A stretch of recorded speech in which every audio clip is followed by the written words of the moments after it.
তারেক রহমানের দেশে ফেরা নিয়ে যা বলল যুক্তরাজ্য।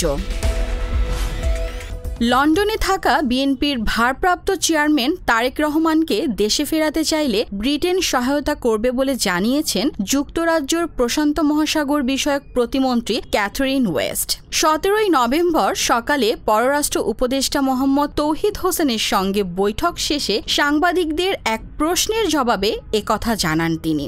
ব্রিটিশ মন্ত্রী বলেন, বাংলাদেশের গণতান্ত্রিক ভবিষ্যৎ নিয়ে আলোচনা হয়েছে পররাষ্ট্র উপদেষ্টার সঙ্গে। এছাড়া বাংলাদেশে গণতন্ত্র ফেরাতে ডক্টর ইউনূস রূপরেখা ঘোষণা করবেন বলে আশা ব্রিটেনের। সেই সঙ্গে রাজনীতিতে সব দলের জন্য লেভেল প্লেইং ফিল্ড প্রত্যাশা করে যুক্তরাজ্য। 2007 সালের সেনা সমর্থিত তত্ত্বাবধায়ক সরকারের সময় আটক হয়েছিল তারেক রহমান। পরে তিনি জামিনে মুক্ত হয়ে 2008 সালের 11 সেপ্টেম্বর লন্ডন চলে যান।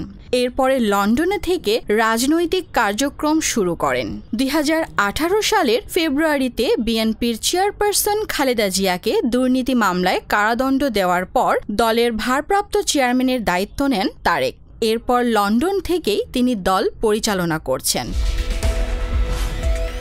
ডেস্ক রিপোর্ট, গণমানুষের আওয়াজ।